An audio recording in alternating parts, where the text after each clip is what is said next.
We are on track to complete all of America's military objectives shortly, very shortly.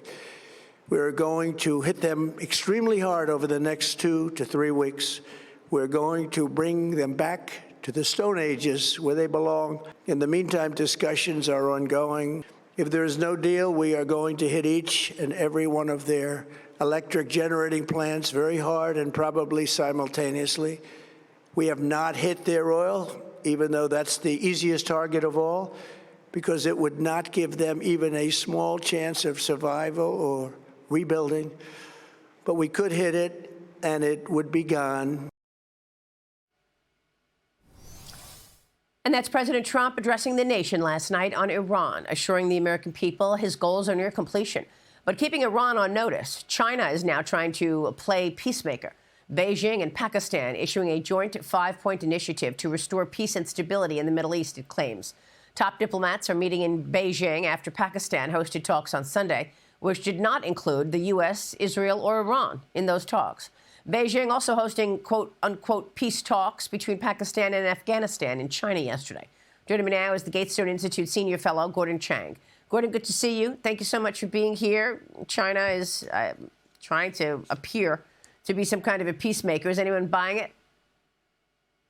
Not really, because this ceasefire plan is not in the interest of the United States. So, for instance, it would leave Iran in possession of its enriched uranium and its missile program. And those are the reasons that President Trump stated last night were the reasons for hitting Iran.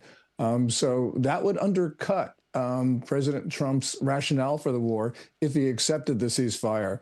So I suspect that it will not go forward. Some people say that it will, but I don't think that it's in the interest of the United States or the international community. Certainly in the interest of China, but not in ours.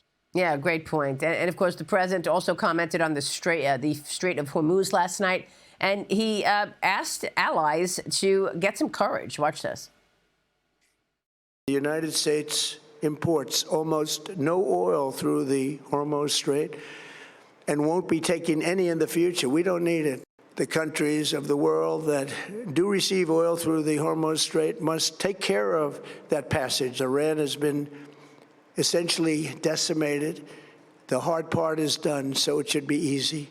And in any event, when this conflict is over, the Strait will open up naturally. It'll just open up naturally.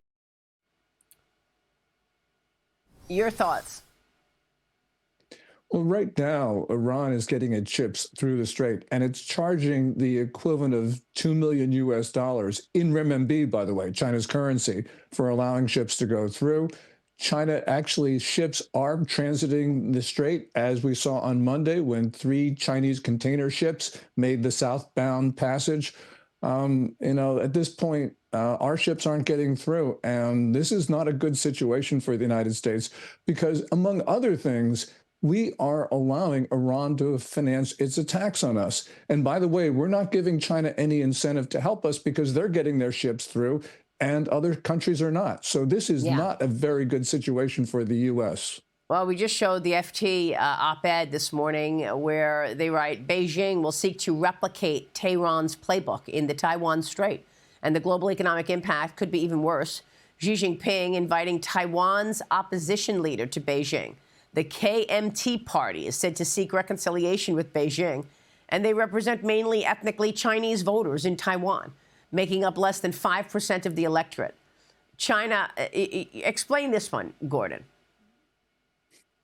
Well, Chen Li-wan, the head of the Kuomintang KMT, is going to China for a 6-day trip starting on the 7th. And what she's going to do is to play into Beijing's playbook, essentially amplifying their propaganda narratives.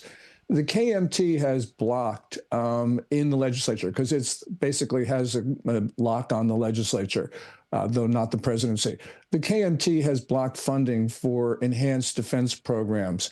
And that, I think, makes war more likely. Although the KMT says that it's in favor of peace and reconciliation, you can only have that if Taiwan is strong, and they're preventing Taiwan from defending itself. So this is not a good situation for the island. Yeah. Meanwhile, China is building another massive base in the South China Sea. which could provide more room for missiles facilities, Gordon. They act like the South China Sea is Chinese territory. Yes, and that's actually where I think the risk of war is highest, because we're seeing extremely belligerent Chinese activity in the last couple of weeks against the Philippines at places like Scarborough Shoal and Titu Island. These incidents can blow up into a conflict, and we have a mutual defense treaty with the Philippines.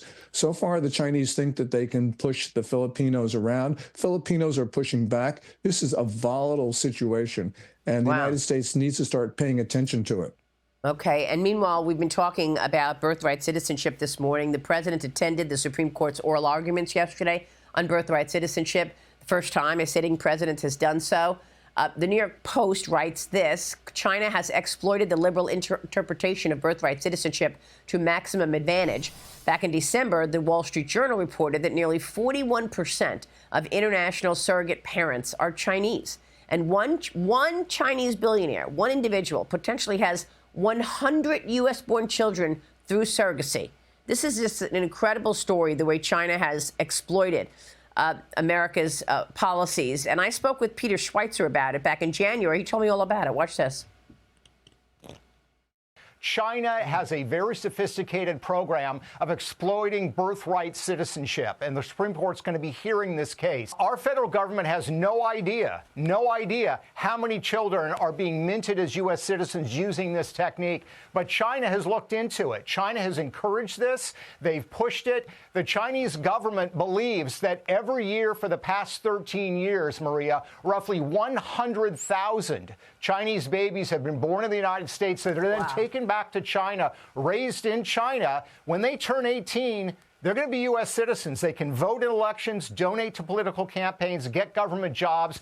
That's more than 1 million voters. Remember, that 2016 election was settled by 80,000 votes. So it's a massive exploitation of our immigration laws. Other entities like the Muslim Brotherhood and the Mexican government are doing the same sort of thing.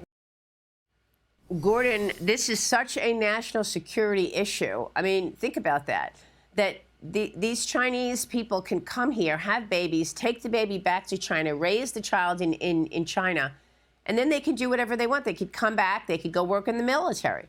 They could like he just said, vote. I mean, your reaction?